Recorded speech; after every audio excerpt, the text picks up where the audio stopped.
Hello YouTube, this is Stewie here with a deck profile of DDDs. I'm trying to see how well it will do in Master Rule 5, and it seems very promising since we have the ability to fusion summon, synchro summon, and XZ summon freely on the board without link arrows. Let's begin. First we play the Essential 3 DD Savant Kepler. It allows you to search for Star Contract with the Gate, which allows you to search for a DD monster, and then each standby phase you take 1,000 life points of damage. Very good card for searching that out. Next we play the Essential Tuner, which is DD Lamia. Allows itself to be special summoned by discarding or sending a DD or Dark Contract card to the graveyard, but it banishes itself when it leaves the field. Most of the time this is the main tuner that will allow you to extend into level 8 synchros, which I will be showing off. Next is 3 copies of DD Savant Copernicus, the Foolish Burial of the deck. You normal summon it to normal, or when it's normal or special summoned, you can send a DD monster from your deck to the graveyard. Very essential if you're wanting to set up for multiple things that can be sent to the graveyard to allow you to either fusion summon or allow you to extend further. 3 copies of DD Swirl Slime. It allows you to fusion summon from the hand using cards in this card and another card in your hand to fusion summon. Very useful for summoning fusion monsters that are easy to make. The 2 main ones being DDD Flame King Genghis and DDD High Flame King Genghis, which are the main monsters you summon. Next is 3 copies of DD Necro Slime. It allows you to banish monsters from your graveyard, including itself, to fusion summon a monster. Very useful in tandem with Swirl Slime because you can use Swirl Slime and Necro Slime to make the first synchro, use Necro Slime and something else because you'll use Swirl Slime's second effect. Swirl Slime's second effect is it allows you to banish it from the graveyard to special summon a DD monster from your hand. Now we have 3 copies of DDD Oblivion King Abyss Ragnarok. Very useful. You set him in the scale to special summon a monster from your graveyard when another DD card is special summoned to the field, and you take 1,000 life points. Also, your opponent's battle damage is halved.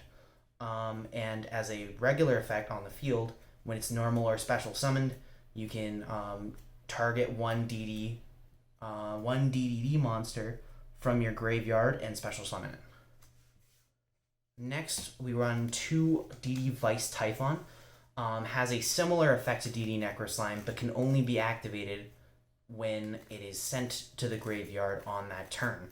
So you can fusion summon, but you can only fusion summon a level 8 or higher DDD monster. Usually you can only summon DDD High Flame King Genghis with Vice Typhon only. Now we run the new card, well, not really new, but this is the newest card added to the deck. 2 copies of DDD Chaos King Apocalypse. As it's used mostly for its Pendulum effect, which allows you to banish 2 DD monsters from your graveyard to special summon it from the Pendulum Zone, allowing you to extend your plays further with a card I will be showing off. Next is DD Savant Thomas. I play 2 of it.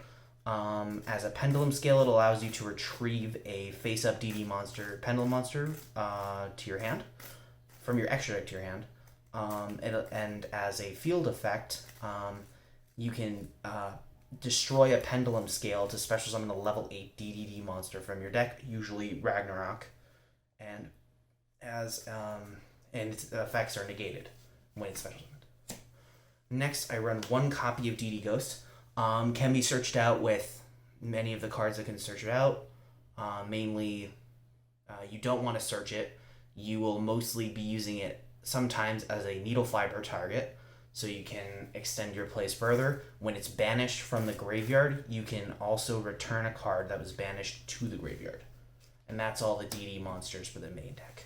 Now we run also 3 copies of Ash Blossom and Joyous Spring. We just don't want our opponent to have access to grabbing cards from their deck and sending cards from their deck to the graveyard. It's a very useful card, and I run it at 3. So on to the spells. No traps in this deck. I only run spells.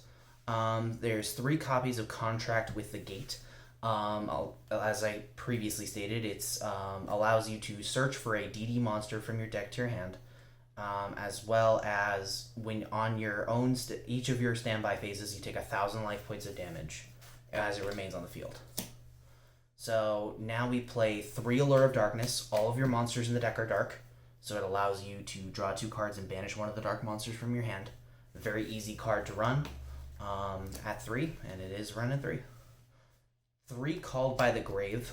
We don't want our opponent using Ash Blossoms either, so we'll play this card so that it does not happen. Or other hand traps. Any other hand traps that would negate anything on our field, Called by the Grave is extremely useful for that. So I play 1 Foolish Burial, 1 for 1, and 1 Monster Reborn. Monster Reborn is just a easy bring something to my board. 1 for 1, I will usually summon either DD Savon Kepler or DD Lamia with 1 for 1. And Foolish Burial, send something to the graveyard to extend my place further. And that is the main deck. Now we're moving on to the extra deck where all of these things will come together. So I play 1 copy of number 38, A Hope Harbinger Titanic Galaxy.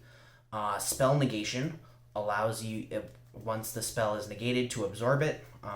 Very useful for that. 3,000 beat stick on the board as well. It's very useful. We play 1 copy of DDD Duo Dawn King Kali-Yuga. He is the board. He's basically the board shutdown. He negates all effects on the board for the rest of the turn, except for his own. And you can detach 1 material to in essence, Heavy Storm. You can destroy your spells, destroys your spell traps and your opponent's spell traps. Very useful. We play 2 DDD Flame King Genghis. Small Genghis is easy to summon with 2 DD monsters as its fusion summoning condition. Usually summon it with DD Swirl Slime, and you use it to run into level 7 synchros, which can then turn into one of the level 8 synchros, which is very useful for the deck. Next, we run 2 copies of DDD Flame High King Genghis. He is... Oh yeah, I should explain these 2 as well. Both of these cards allow you to special summon cards from your graveyard if a DD monster is special summoned to the field. You can special summon a DD monster from your graveyard with both of these, but you can only use it once per turn, indefinitely once per turn. And with DDD Flame High King Genghis, you can negate a spell or trap on your turn. During any point on your turn, you can negate a spell or trap card. Very good for if anyone uses Mirror Force or a trap that does something during the battle phase. It is very useful. So now on to the synchros. We run 1 Shooting Riser Dragon. It is useful because we want to send things to the graveyard. It doesn't activate on the turn you summon it, but it doesn't matter when you use Crystron Halki Fibrax, because Halki Fibrax summons it on your opponent's turn, allowing you to send that card and have it be usable for the next turn. Very useful synchro. Odd Eye's Meteor Burst Dragon is another level 7 synchro. It allows you to special summon a card from your Pendulum Zone. Usually, you'd want to summon Ragnarok to the field, since you're basically wanting to extend using it, and then you will use this as fodder for the next synchro that you want to summon. DDD Gus King Alexander is run at 1 as well. It summons a level 4 or lower DD monster when a DD monster is special summoned. Useful if you want to continue summoning Lamia over and over again if you have access to her. As well as being a level 7 synchro to go into our main level 8 synchro, Crystal Wing Synchro Dragon, which requires a synchro monster or a non-tuner synchro monster and a regular tuner.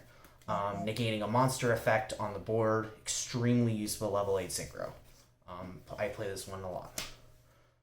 DDD's Cursed King Siegfried is the next level 8 synchro. Negates a spell or trap on either mine or my opponent's turn. Extremely useful because it allows me to control what they can play. The last card we play is 1 copy of Boarload Savage Dragon. Usually made to make negates, with usually the counter total being 2, allowing 2 negates total for the card. Very useful. Now on to the Link monsters. We run one copy of Christian Halka-Fibrax, with Lamia being able to summon itself as many times as is necessary, and also bringing out another copy of Lamia when it's Link summoned is extremely useful. It allows you to keep going with your plays. It summons Shooting Riser Dragon on my opponent's turn, which allows me to send a card, any card I need. Very useful Link monster for basically any deck that can run a tuner. Cross Sheep is my second Link monster. I rarely play this card. It's useful when you summon a fusion monster. You could summon I believe it's level 4 or lower. Let me check this. Yeah, level 4 or lower monster from your graveyard, so you can bring out Lamia and continue your plays and keep going. Last Link monster is a Link monster that just came out of Dual Overload, DDD Abyss King Gilgamesh. When it's summoned, you can set your pendulum scales with 2 DD monsters, and you take 1,000 life points, and you're locked into summoning DD monsters for the rest of the turn. For the most part, if you're going into this, you're perfectly fine going into DD monsters because you've already summoned most of the things that you need to summon. With that in mind, when it's destroyed by battle or card effect, you can special summon a DDD monster from your extra deck.